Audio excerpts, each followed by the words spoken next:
Questa trasmissione è offerta da Maschio Bathrooms and More.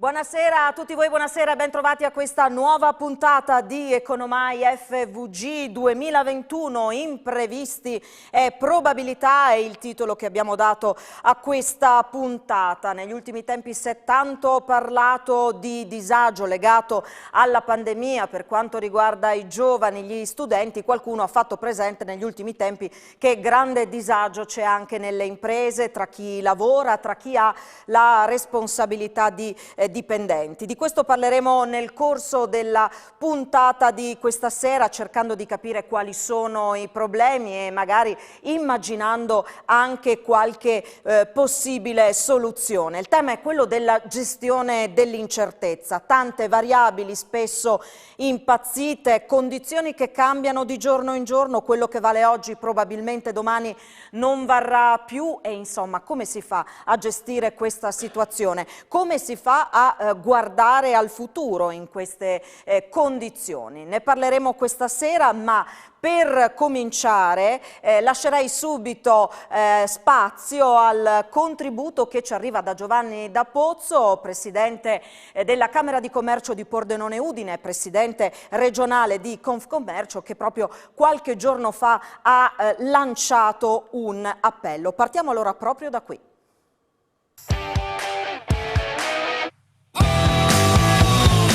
Si è molto parlato in questi giorni del disagio psicologico, giustamente affrontato anche dai media, dei ragazzi che non possono tornare a scuola, che non possono fare gli sport, ma forse andrebbe anche affrontato il disagio psicologico degli imprenditori, dei lavoratori, soprattutto delle categorie più colpite da questa pandemia sanitaria che si è trasformata in crisi economica, e mi riferisco ai comparti del commercio e del turismo, che non vedono nel loro futuro una certezza di attività che magari hanno anni, decine di anni di storia, un futuro che è sempre più precario. Ecco, all'interno del CTS forse, oltre che parlare di colori, di numeri, di percentuali, di indici, RT e quant'altro, andrebbe anche affrontato questo tema, perché è un tema di disagio sociale che colpisce in particolar modo i piccoli imprenditori con i loro collaboratori.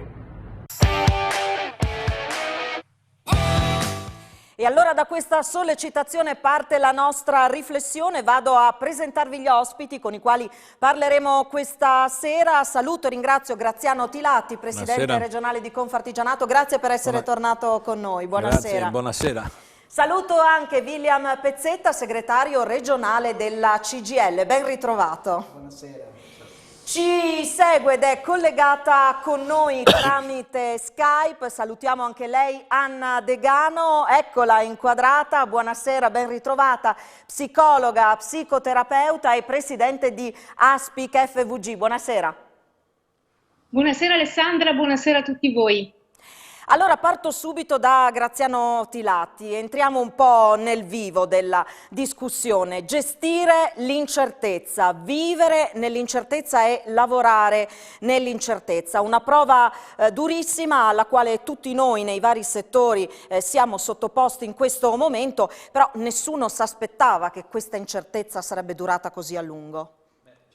Nessuno si aspettava, pensavamo il mese di maggio, a maggio dell'anno scorso, di essere usciti e di vedere alle spalle questa triste esperienza, mentre in realtà dovevamo essere accorti che, poiché bastava aver letto qualche libro di storia e avremmo capito che studiando solo quello che è successo qui in Friuli Venezia Giulia nel 1918 abbiamo avuto la prima, la seconda e la terza ondata. È vero che all'epoca non c'erano i presidi sanitari che ci sono adesso, ma comunque la prima e la seconda avremmo dovuto in qualche modo stare più attenti, però però ci aveva talmente sconcertato questa cosa qua che come gli indici andavano meglio pensavamo di aver lasciato tutta questa triste storia alle spalle. Così non è stata e così oggi ci troviamo ad affrontare, diciamo, a gestire l'emergenza economica, ma che è la più grande emergenza, è l'emergenza psicologica delle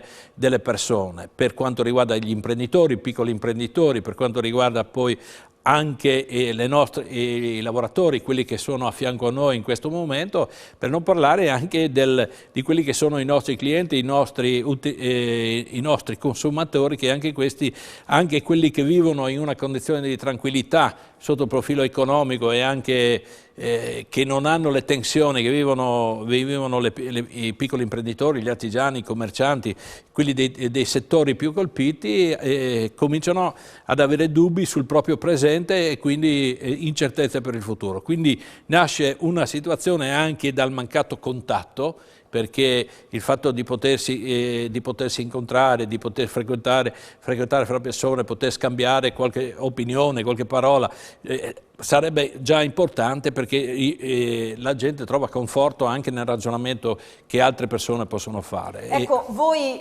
siete a contatto con tante realtà del territorio, piccoli imprenditori, liberi professionisti che stanno affrontando questa situazione, anche questi continui stop and go, ci fermiamo, ripartiamo, ma non sappiamo quando.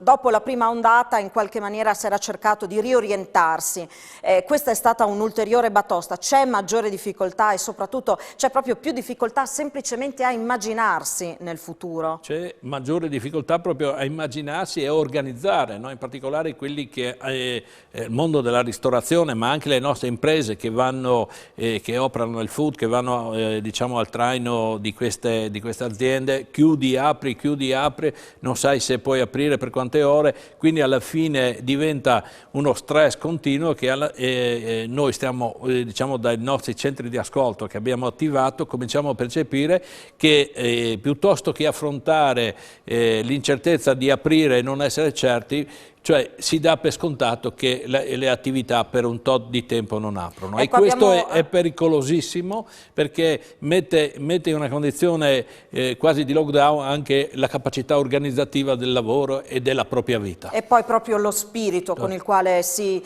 affronta tutta questa situazione. Abbiamo raccontato anche a Udine di una vetrina di un negozio dove di fatto si è detto: in attesa di regole certe, di indicazioni certe, rimaniamo chiusi. Questo è un pensiero che hanno avuto in tanti. Pezzetta, DPCM uno dopo l'altro, regole che cambiano, la lotteria dei colori, come se non bastasse adesso anche una crisi di governo.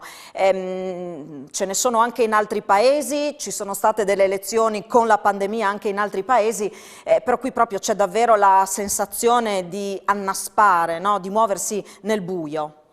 Beh, certamente questa crisi di governo non ci voleva. Io credo che la politica avrebbe dovuto avere un maggior senso di responsabilità, soprattutto riferito a un momento cruciale nel quale ci troviamo, non soltanto per l'emergenza ovviamente legata al coronavirus, ma anche perché recovery plan, per cui noi siamo nel mezzo di un percorso, tra l'altro anche abbastanza stretto nel tempo, di cui dovremmo stilare una serie di progetti per questi 209 miliardi, che dovrebbe essere il primo impatto per far fronte proprio a tutti i temi della pandemia, che proprio in questo momento qua cruciale, e noi si assiste a questo, chiaramente non aiuta, anche perché il cambio di un ministro non è che dal giorno dopo un ministero riparte amministrativamente a lavorare come se nulla fosse, insomma cambiano le persone, per cui c'è tutto un periodo anche di decantazione. Questo è un tema che ovviamente non aiuta. L'altra questione è che purtroppo siamo in una grande incertezza, non solo in Italia, devo dire la verità, in tutta l'Europa. Questo stop and go certamente non aiuta, soprattutto alcuni settori, quelli del commercio, del turismo, quelli che sono poi dello spettacolo, quelli che sono i più esposti ovviamente al tema della alla questione della socializzazione. È anche vero che è anche difficile affrontare ovviamente e gestire una questione come il virus. Credo almeno che il piano del governo fosse quello di evitare un lockdown, una serrata totale per lungo periodo, e probabilmente cercando di fare questo. Questa modalità qua, giusta, sbagliata, è complicato rispondere. Certo che, come dico, ci sono dei settori che effettivamente in questo momento qua sono in una situazione drammatica. Il tema è che questo virus non molla, è molto legato anche a questo, perché da una parte tu hai l'economia, ma dall'altra parte hai la salute. Ed è effettivamente una questione molto complessa nel dover gestire, e bisogna cercare ovviamente di salvaguardare e tutelare la salute, che viene al primo posto, perché quando manca la salute manca tutto, ma nel contempo ovviamente non puoi ammazzare l'economia. Ed è per questo che dico che doppiamente noi avremmo avuto bisogno di un governo forte, coeso e che affrontasse questo. Questo non sta succedendo in questo momento, vedremo anche in questo caso quali saranno le evoluzioni. Comincio allora a coinvolgere a questo punto Anna Degano, perché abbiamo parlato della salute delle persone, dello stato di salute dell'economia.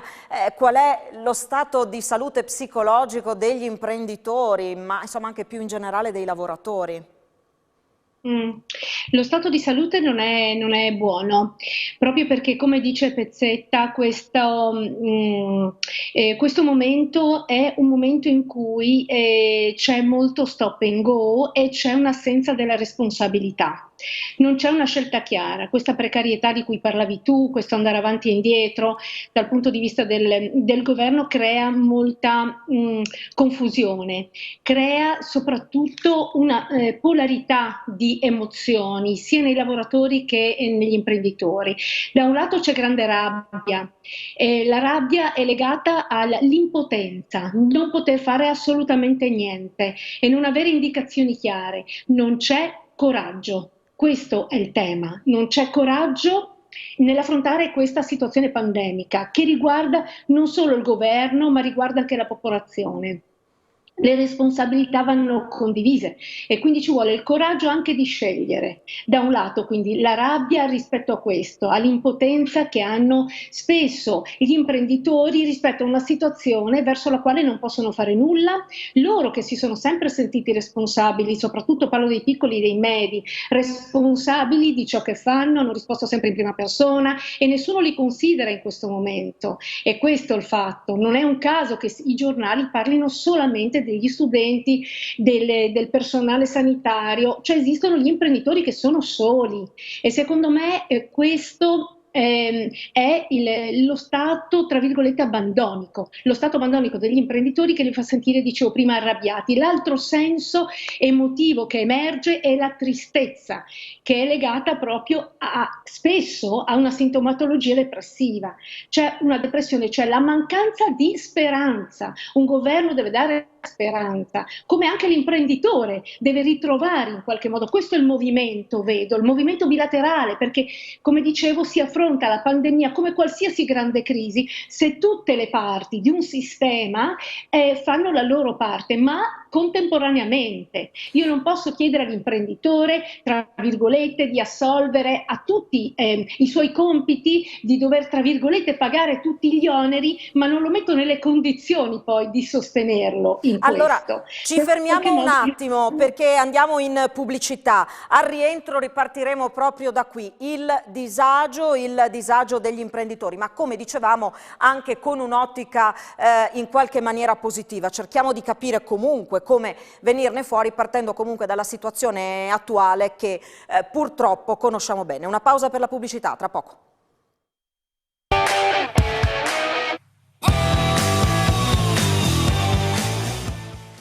Eccoci di nuovo insieme con Economai FVG, imprevisti e probabilità di questo 2021 che si apre così come si è chiuso il 2020 all'insegna dell'incertezza. Ci occupiamo del disagio degli imprenditori, ma ecco un po' più in generale dei lavoratori. Allora tornerei subito da Anna Degano per proseguire proprio su questo fronte. Si diceva degli imprenditori che hanno la responsabilità di un'impresa che sono sono comunque cittadini come tutti gli altri, quindi con le preoccupazioni di qualunque cittadino, ma poi appunto c'è la responsabilità rispetto all'attività che gestiscono, rispetto ai dipendenti e ai collaboratori e alle loro famiglie. Diceva prima Anna Degano questo senso di abbandono degli imprenditori, si è parlato di depressione. Allora abbiamo qualche numero che ci aiuta a raccontare, a definire meglio questo fenomeno?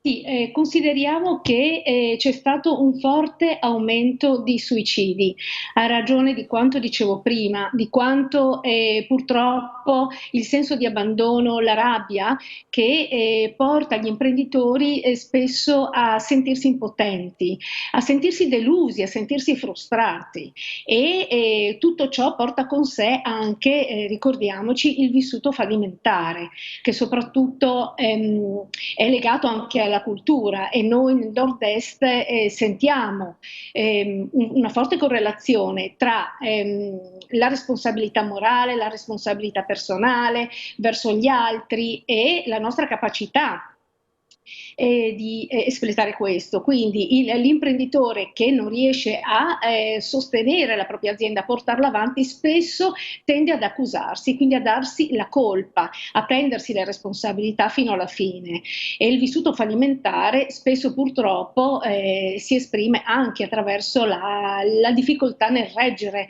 questo fallimento, quindi al suicidio.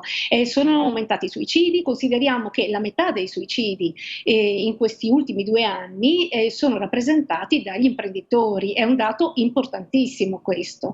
Per quanto riguarda gli imprenditori. Per quanto riguarda i lavoratori in generale, sicuramente in Italia la salute psicologica dei lavoratori in generale è proprio peggiorata. Si parla di cattiva salute psicologica, della salute psicologica che decade, e quindi di un malessere generale che colpisce il 41% della popolazione. In Spagna il 47% addirittura, e nel Regno Unito il 42%. Per salute psicologica intendo il malstare generale, l'incapacità di poter gestire la propria vita con serenità, e con lo sviluppo di patologie quali l'ansia, la depressione, spesso riconducibili anche a una situazione emotiva quasi correlata al post-traumatico da stress e con insonnia. Quindi insomma un quadro non proprio incoraggiante. Allora Tilatti, come si va avanti giorno per giorno in queste condizioni? Come si fa fronte a questa contingenza? Allora, condivido quello che ha detto la nostra gentile ospite, però devo dire che l'imprenditore sopravvive per effetto di una cosa, che già per il fatto di essere imprenditore è un ottimista. E allora quando tu ti alzi e vedi che devi comunque essere responsabile, devi prendere delle decisioni, e a quel punto piuttosto che vivere male la giornata, uno si butta nel lavoro e cerca di dire speriamo che io me la cavi, che faccia meno errori possibili. Ecco, le difficoltà proprio mi sentivo nell'analisi della nostra gentile ospite, e cercavo di portarmi con me queste parole per poterle utilizzare quando noi incontriamo questi imprenditori, che il più delle volte hanno bisogno di sentire che qualcuno apprezzi il lavoro che fa, che ogni giorno devi prendere 10, 20 decisioni, devi assumerti delle responsabilità, e quelle che sono le istituzioni in questo momento non sono rapide nelle decisioni, anzi il più delle volte vogliono manifestarsi con atti repressivi, anche dei controlli, cioè invece di essere a fianco, cercare di dare un consiglio perché queste persone possano continuare a fare il loro dovere, non ci sono, no? Allora, per adesso devo dire, e io devo ringraziare il buon Dio, non so chi, solo la provvidenza, che ha messo nella testa di queste persone ancora un po' di buon senso, ulteriore senso di responsabilità nei confronti della propria famiglia, dei propri dipendenti, dei propri fornitori e anche dei propri clienti, perché alla fine non riuscire a fare un lavoro nei termini potrebbe rappresentare anche motivi di tensione, di contestazione giuridica. Quindi ogni giorno queste persone avrebbero bisogno solo di poco. Che qualcuno dicesse, vabbè, anche oggi siete stati bravi, avete fatto il vostro dovere. Invece si considera, come diceva, è vero che il problema della scuola, anche i ragazzi, sono 2 anni che non gli diamo una vita normale, non gli stiamo dando una preparazione, perché anche la preparazione a distanza, cioè la preparazione scolastica era anche confronto sul campo, dove tu col tuo compagno di banco cominci, affronti un problema, una discussione, una lite, capisci come devi raffrontarti col pubblico e con il prossimo, e tu ti ritrovi 2 anni a casa isolato. È vero che con i mass media il mondo arriva all'interno della famiglia, però siamo delle persone isolate che non hanno più capacità di stare in un contesto, perché per fare quello che diceva la dottoressa, crescere insieme, tutti e due remare dalla stessa parte, devi essere abituato ad ascoltare, parlare e ascoltare e insieme trovare delle soluzioni. In questo momento manca proprio già da 2 anni quella formazione nella scuola, nella società, perché al mattino diciamo, vado nella mia azienda, ma vedo arrivare già gente piena di tensione, piena di preoccupazioni. Allora la prima mezz'ora, prima di parlare di lavoro, devi ascoltare i problemi di tutti, avere una parola sufficiente di incoraggiamento per tutti e poi dire, beh ragazzi, allora partiamo. Rimbocchiamoci le maniche. Allora, prima di andare da Pezzetta, vi propongo un contributo. Parliamo con Loris Comisso, che si occupa di formazione all'interno delle aziende. Gli abbiamo chiesto appunto di intervenire sul tema della gestione dell'incertezza, e che cosa scopriamo? Che in molte realtà anche di questo territorio in questo momento sono tutti concentrati sulla sopravvivenza, troppo poco sulla progettualità. Sentiamo cosa ci ha detto. Ancora in piena crisi pandemica ed economica si comincia un po' a guardare al futuro, cominciano ad emergere però anche alcune debolezze, alcune fragilità da parte degli imprenditori che proprio in questo momento dovrebbero guardare con prospettiva e con visione al futuro, però ecco, molto spesso finiscono per guardare all'oggi con tante preoccupazioni legate a questa incertezza che ormai si protrae da tanto tempo. Ecco, lei che si occupa di formazione in azienda, che cosa sta vedendo e anche che indicazioni dà agli imprenditori? Beh, proprio quello che ha detto lei, il fatto che il protrarsi di questa situazione, che all'inizio sembrava in ogni caso essere a termine, adesso il termine, sono 12 mesi dopo, sembra non vedersi più. Questo ha provocato, più che nelle strategie, che sono un po' una diretta conseguenza, una sorta di non riuscire a vedere il domani, una sorta di non riuscire a vedere il dopodomani, quindi la difficoltà a portare e a dirigere la propria azienda nel futuro.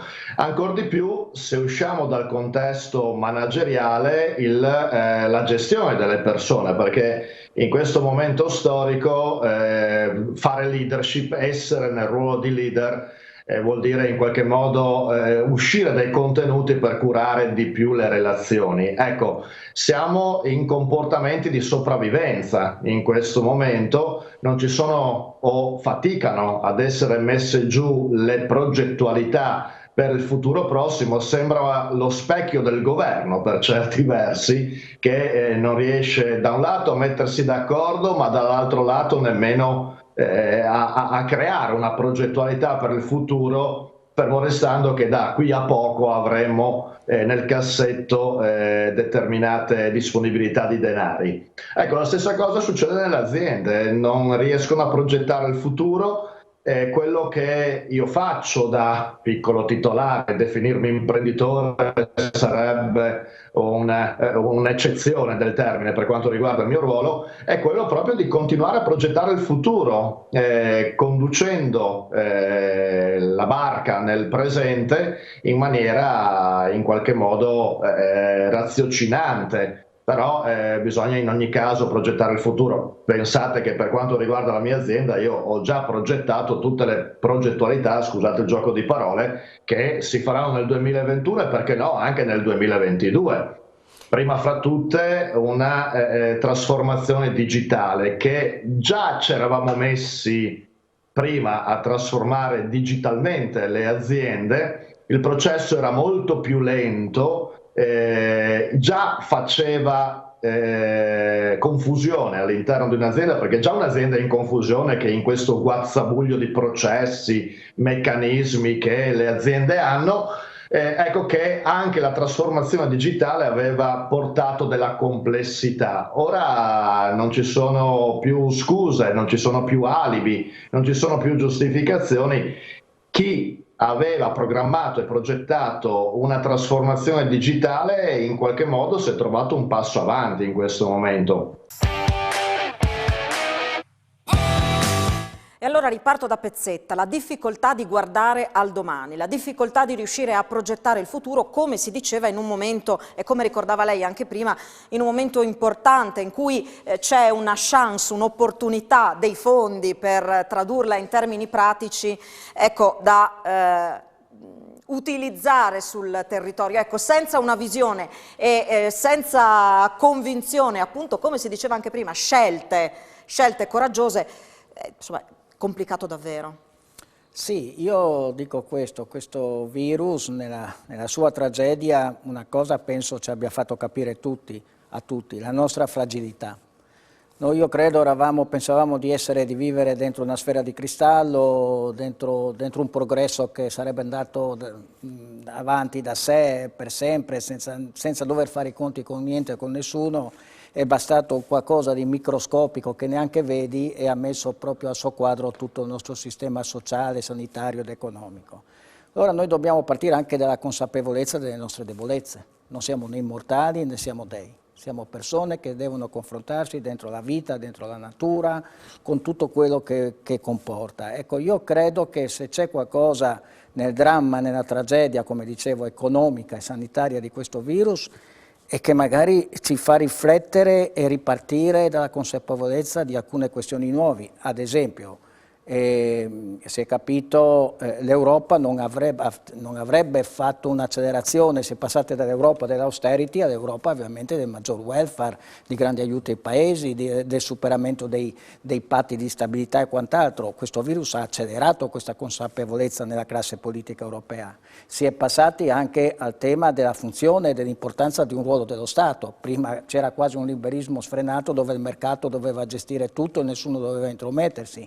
Abbiamo capito nel bene e nel male però quanto è importante che ci sia la funzione dello Stato. Abbiamo capito quanto precariato c'è in giro, che forse neanche noi del sindacato siamo rimasti un po' così, perché ci sono voluti molti DPCM a dare copertura a tutte queste forme di precariato che continuamente emergevano, no? Probabilmente dentro un mondo del lavoro che si è capito troppo frantumato e troppo svalorizzato. Abbiamo capito che per ripartire dobbiamo ripartire anche non come prima a pieno ma dentro una visione che la terra è finita, per cui rispetto dell'ambiente, uno sviluppo sostenibile, il green, il verde, la digitalizzazione. Io credo che siano questi gli assi e le linee guide, come abbiamo capito ad esempio del tema della sanità, dell'importanza della sanità pubblica, per cui partire da una sanità del territorio, da uno sviluppo ovviamente della digitalizzazione, dell'innovazione di processo, di prodotto su questi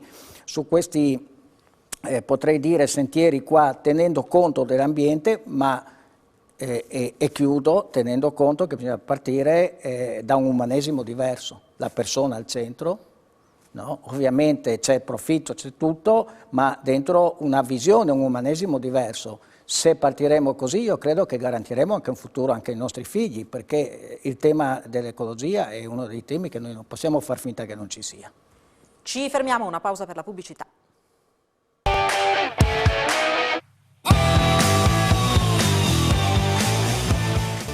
Di nuovo in studio con Economai FVG, riparto subito da Anna Degano per parlare di un'iniziativa di Aspic FVG che di fatto ha aperto degli sportelli d'ascolto per gli imprenditori, ma non solo per loro. Allora, cerchiamo intanto di raccontare questa iniziativa, di capire come si è sviluppata e soprattutto che cosa avete raccolto, che sensazioni avete raccolto in questi ultimi mesi in Regione. Sì, Alessandra, allora a marzo, nel momento proprio più critico della pandemia, assieme ai colleghi di Aspic Friuli Venezia Giulia, colleghi psicologi e psicoterapeuti, abbiamo deciso di mettere in comune la nostra professionalità, di metterla a servizio gratuitamente. Noi siamo psicologi di comunità e pensiamo alla comunità come veramente al contesto di vita reale, al contesto che protegge, al contesto che dà occasioni. La comunità nei momenti di crisi è la grande risorsa, la grande opportunità per tutti noi. Noi ci siamo messi in ascolto delle persone e degli imprenditori, dei lavoratori, delle persone sole, dei genitori, dei ragazzi, degli anziani che vivevano un momento di crisi proprio perché la pandemia ha, come diceva prima Pezzetta, ha proprio messo in crisi il nostro delirio di onnipotenza. Questo è, noi eravamo in una società con questo pensiero, l'essere completamente padroni di tutto, mettere i confini, ciò che la vita è finita. L'essere finito significa parlare di chiusura, sapere che c'è un confine. Questo sportello è stata una grande esperienza per noi, ha permesso di dare quello che io chiamo il first aid, cioè l'aiuto immediato per sostenere le persone nei momenti di abbandono, di solitudine e aiutare le persone a cogliere che cosa emergeva, i vissuti che riescono ad emergere, che sono riusciti ad emergere proprio nei momenti di grande crisi, di grande smarrimento, sono state l'occasione anche, adesso dico una parola se vuoi forte Alessandra, un'occasione di ripensabilità. La ripensabilità, cioè l'occasione di chiudere anche le cose vecchie, poter entrare nel concetto della finitezza di cui parlava prima Pezzetta significa considerare, iniziare a toccare la nostra umanità, cavolo, cioè è quella che ci salva. Noi ci siamo emozionati, siamo persone umane, siamo persone che sbagliamo, persone che falliamo, può fallire lo Stato, ma la chiusura permette a noi di ripartire. Ci dà l'idea che non dobbiamo essere Dio in terra, ci dà l'idea che possiamo riprendere i rapporti, come diceva prima, il riconoscimento di cui parlava prima anche gli imprenditori hanno bisogno di poco, di parole. Riscoprire questa è la positività di questo momento pandemico, ha riportato le persone a mettersi in relazione con la loro finitezza, con la loro umanità e col grande bisogno e potere che ha la relazione in questa società, anche digitale, basta che sia relazione e che ci aiuti in qualche modo veramente a dare valore alle nostre singole cose, a riprendere i contatti, a uscire dalla grandiosità e a darci la possibilità anche di sbagliare, inteso come permetterci di avere dei vissuti anche di tristezza, perché noi, la società, io lo chiamo la società pre-Covid, era una società che evitava il dolore, la morte, la tristezza e il tema appunto del termine e della fine, quando invece questo è tanto importante quanto l'inizio. Allora, a proposito di questo che stava dicendo, c'è un altro concetto che vogliamo approfondire, che è quello della paura, perché siamo stati contagiati dal virus, ma siamo stati contagiati anche dalla paura. Ne abbiamo parlato con Loris Commisso, sentiamo.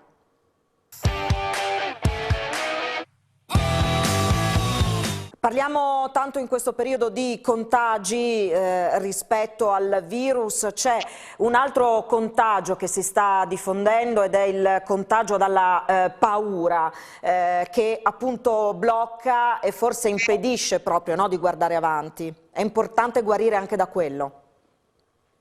Guardi, ci ho fatto 2 eventi lo scorso anno a settembre, quando ancora si poteva raccogliere con le misure di sicurezza le persone in un teatro.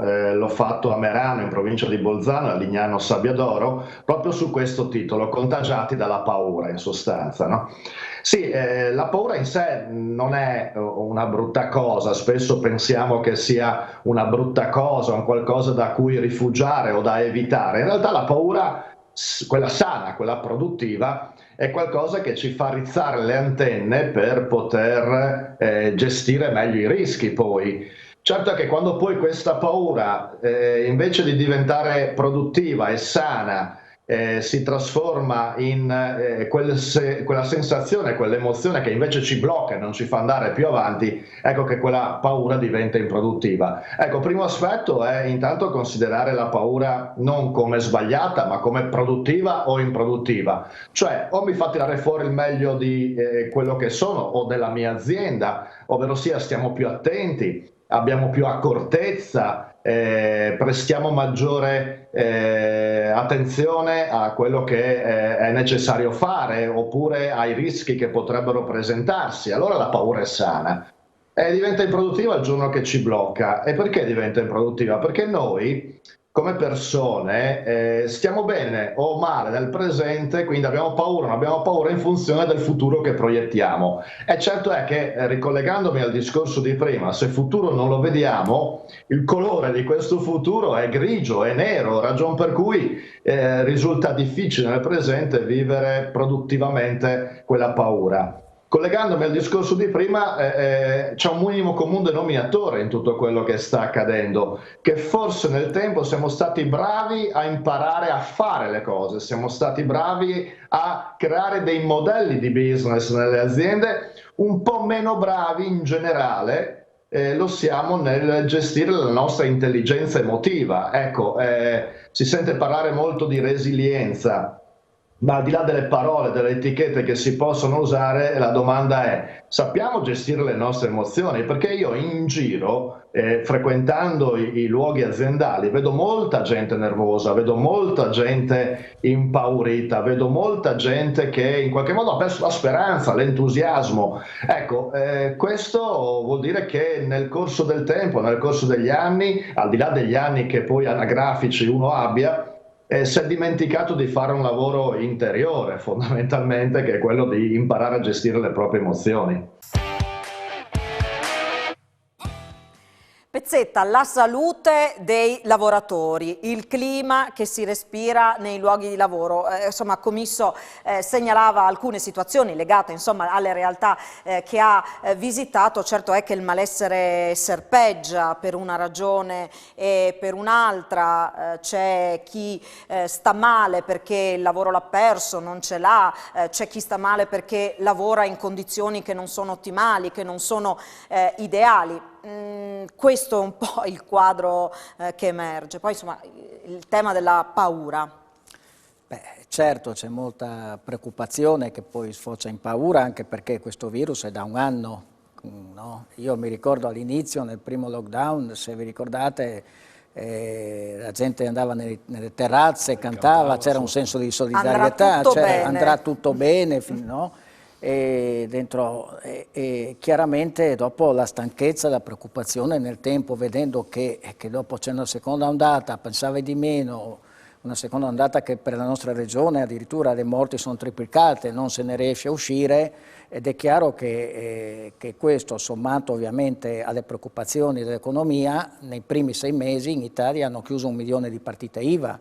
Noi il fondo di solidarietà negli artigiani hanno riguardato quasi 40.000 lavoratori, mentre l'anno prima riguardava 300 e un 3.000 imprese, se non ricordo male. Allora è chiaro che la preoccupazione economica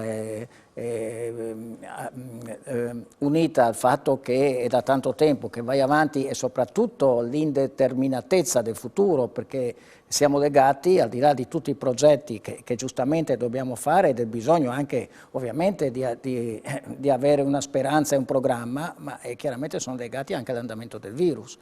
E noi fino ad oggi come unica arma, poi speriamo nelle vaccinazioni, ma fino ad oggi era il distanziamento sociale, con tutto quello che ne consegue, sia economicamente, soprattutto per alcuni settori che sono stati lacerati, sia poi dal punto di vista anche, io penso, psicologico, perché non poter ti toglie socialità. Certo, a lungo andare questo incrina e dà una cappa di tristezza che io vedo un po' aleggia, un po' in generale, no? E anche un senso di negatività. Io credo che occorre non solo la politica, perché noi siamo abituati sempre a cercare un capro espiatorio, certamente la politica ha le sue colpe, dovrebbe dare indicazione, ma come diceva un famoso politico, insomma, qualcuno li ha eletti, no? E allora in qualche maniera io credo che tutta la società, tutti i corpi intermedi, anche quelli che noi rappresentiamo oggi, ci deve essere uno sforzo, perché qua non se ne esce con solo una cerchia ristretta magari di un primo ministro e 3-4 tecnici, no? Dentro una stanza chiusa che ci danno l'indicazione su come questo paese dovrà andare. Io credo che tutti quanti dobbiamo rimboccarci le maniche, tirare fuori il meglio di noi stessi e dentro dei tavoli che io mi immagino anche di regia con la società civile provare a mettere in piedi tutta una serie ovviamente di progetti. Tilatti. La gestione delle emozioni, diceva prima Commisso, il clima che si respira all'interno delle aziende, tutte queste tensioni che poi molto spesso esplodono per nulla.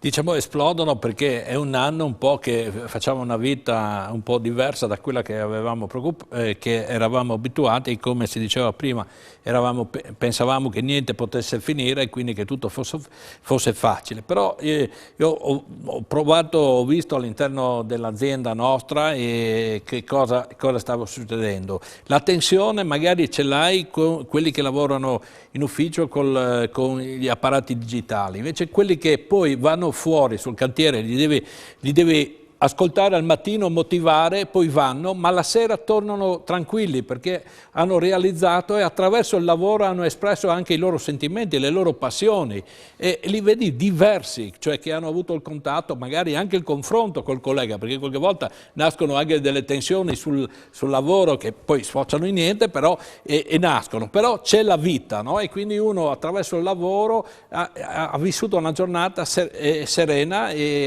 serena, ha lavorato, si è realizzato, quindi io credo che la prima cosa è quello che ci chiedevano l'anno scorso tutti: fateci riaprire, lasciateci andare a lavorare nelle nostre botteghe, lasciateci lavorare, perché era anche una valvola di sfogo. Per quanto riguarda il futuro, io credo che dobbiamo tutti assieme, sì è vero, la politica non può essere l'unica responsabile, perché su tutti i livelli nelle scelte dovremmo essere tutti coinvolti. Dobbiamo capire che diciamo, questa accelerazione sulla digitalizzazione potrebbe essere, per quanto riguarda l'economia legata proprio alla chiusura dei territori, riportarci a un'economia circolare, favorirla e diciamo, perché questa digitalizzazione ti mette in contatto per venderla e quindi torni a creare quella rete anche di assistenza, perché l'economia circolare che ha portato avanti fino al terremoto in Friuli Venezia Giulia era fatta di contatti. Le persone si incontravano, discutevano, compravano, vendevano, c'era una parte di vita che in qualche modo si esplicava e quindi tutto si metteva a posto anche con la relazione col lavoro. Io immagino che questo potrebbe essere il nostro futuro. Per quanto riguarda i piccoli imprenditori che diciamo, noi le abbiamo vissute tutte in questo ultimo decennio, dalla crisi finanziaria alla crisi questa pandemica, diciamo che è ancora peggiore perché non capisci da dove arriva il nemico, se non stai bene, cioè oggi vedi il tuo compagno di lavoro o il tuo collega che sta bene, 2 giorni dopo lo vedi sul giornale che non c'è più, allora questo ti può creare dei problemi, ma attraverso il lavoro dove uno possa esprimere le sue passioni, i suoi sentimenti, io credo che ce la faremo, perché il motto nostro, insomma, dell'imprenditore, nonostante un momento difficilissimo, è la preoccupati sì, disperati no ancora, e determinati e disponibili a fare ancora il nostro lavoro, purché anche le istituzioni, e qui credo che anche il mondo sindacale ci deve dare una mano, non può essere le istituzioni a fianco a noi solo per reprimere. Devono avere un ruolo diverso, perché anche la pubblica amministrazione, se dovremo fare questo piano di rilancio, abbiamo bisogno di qualcuno che stia a fianco a chi ha voglia di fare e di lavorare, non per reprimerlo, per punirlo, ma per aiutarlo a fare nell'interesse di tutti. Per accompagnarlo. Per accompagnarlo. Ci fermiamo, ancora una pausa per la pubblicità, poi ancora alcuni minuti per tirare un po' le somme. A tra poco.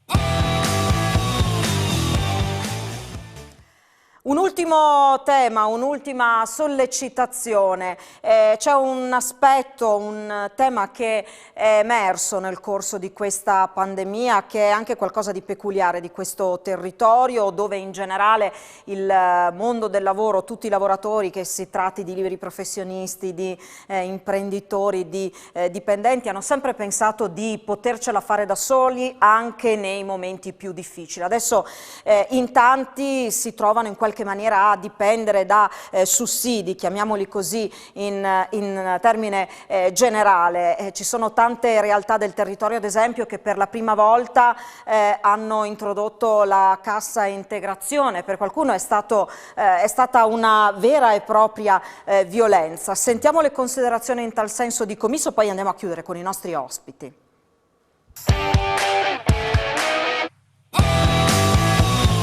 L'idea di dover dipendere da una qualsiasi forma di sussidio, sia esso il ristoro o quant'altro, crea non poche difficoltà. Questo è superabile? Se basiamo tutti i risultati della nostra attività, ma anche individuali, sulle conoscenze altrui, su quello che ci possono dare gli altri, siamo in un meccanismo reattivo più che proattivo. Ecco, anche da questo punto di vista capisco che nessuno ha voluto chiudere perché l'ha deciso alla mattina svegliandosi, e quindi capisco che ci sia la necessità di ristori e non ristori, a parte che ci hanno abituato in questo anno a vederli con il binocolo, spesso e volentieri, magari anche in modo furbo, perché se poi vado dentro da un punto di vista ragionieristico nelle cose, da ex ragioniere, mi viene da pensare che hanno fatto molto bene gli affari loro, come sempre, fra l'altro. Ma al di là di questo, ritengo che dobbiamo imparare a trasformare il nostro approccio alle cose, quindi nell'azienda essere più meritocratici, essere meno in attesa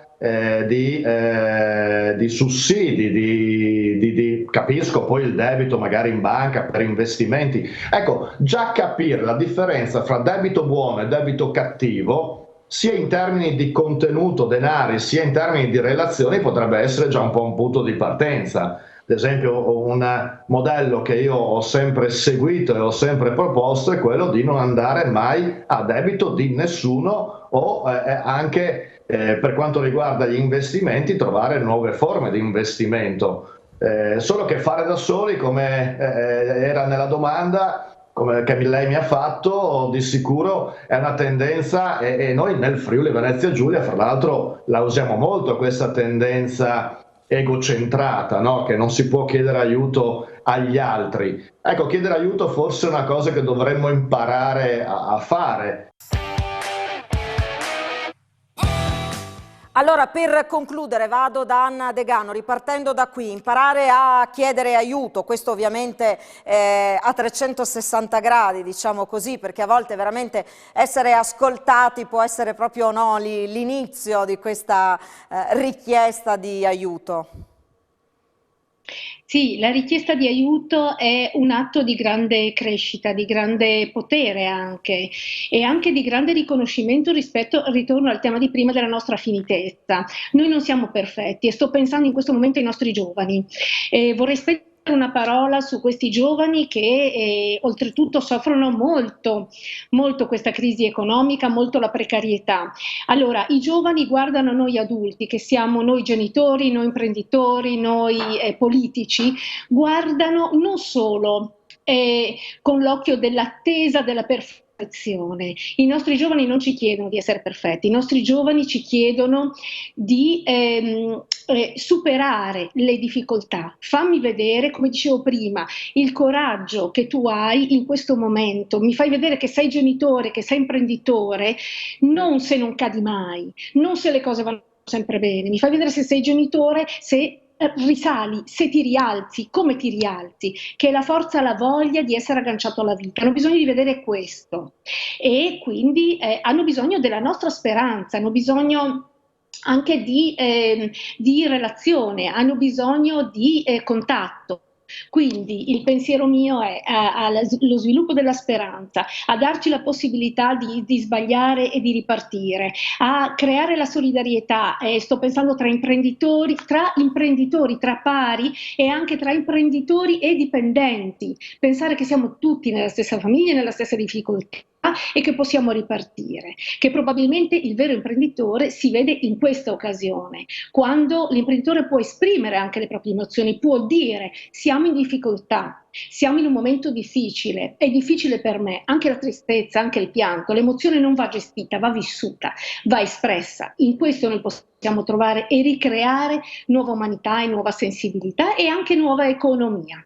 Grazie, grazie Anna Degano. Vado da Tilatti per sottolineare un altro aspetto, la solidarietà alla quale abbiamo assistito in questo periodo, anche all'interno delle aziende, delle imprese, anche all'interno delle imprese più piccole, no? Dove in pochissimi si sono tirati indietro e insomma c'è stata anche comprensione e supporto da questo punto di vista. Beh, io credo che anche da questa emittente, se mi permettete, voglio ringraziare proprio tutti i piccoli imprenditori che nel momento di difficoltà, in attesa che lo Stato mettesse a disposizione i ristori, ha anticipato nel limite delle proprie possibilità finanziarie le casse integrazioni ai propri dipendenti, ha aiutato in qualche modo perché il messaggio che ci è arrivato a noi è che già dal 16 marzo abbiamo diffuso. Intanto chi può paghi e continui a pagare le imposte perché lo Stato ha bisogno per poi far fronte alle spese sanitarie e diciamo questo è stato accolto e c'era bisogno anche di onorare gli impegni fra imprenditori e nel limite del possibile, anzi oltre la propria disponibilità, questo è stato fatto. Oggi diciamo ecco, questo messaggio va di nuovo rivisto e bisogna avere, giustamente colgo l'occasione, stiamo diffondendo anche questo tentativo di messaggio che nel momento di difficoltà è importante che qualcuno lo dichiari nel modo meno invasivo e noi che siamo portatori di interesse abbiamo riscoperto tutti i vecchi istituti che ormai erano diventati desueti, come la mutua, come le cooperative di garanzia, di tutte queste cose, le abbiamo riscoperte perché possono diventare strumenti proprio per cercare di limitare la portata del problema economico. Poi io credo che anche questa volta, cioè declinando quel di Bessoi non in senso di chiusura, ma quel di Bessoi dove dire in momento di difficoltà io per primo mi rimbocco le maniche e gli altri e insieme diamoci una mano e ne usiamo. Io credo che ancora una volta non canteremo più come a marzo ce la faremo una cosa, ma io credo che siccome noi siamo campioni nell'emergenza ce la faremo anche questa volta. Pezzetta, per chiudere, alcuni concetti erano già stati evidenziati, altri poi sono emersi. La persona al centro, il digitale, sostenibilità, economia circolare, diceva poi anche Tilatti.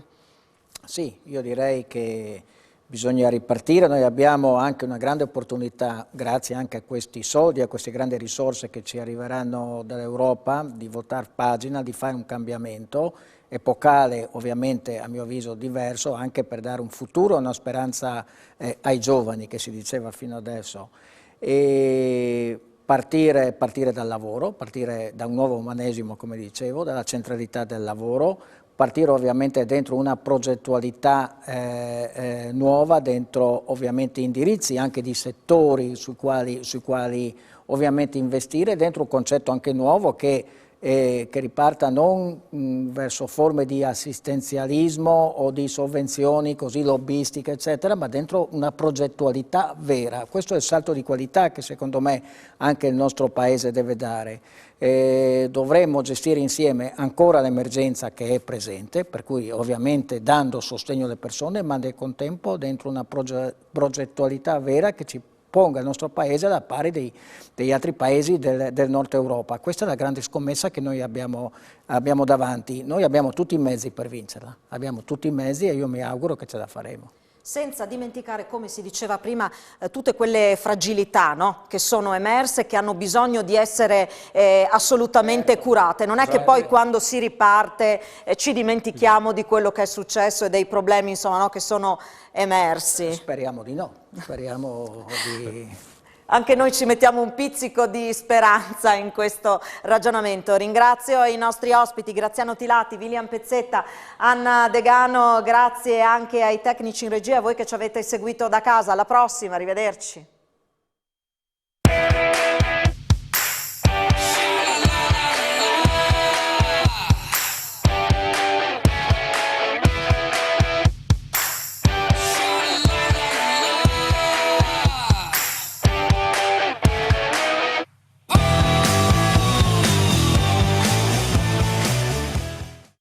Questa trasmissione è stata offerta da Maschio, Bathrooms & More.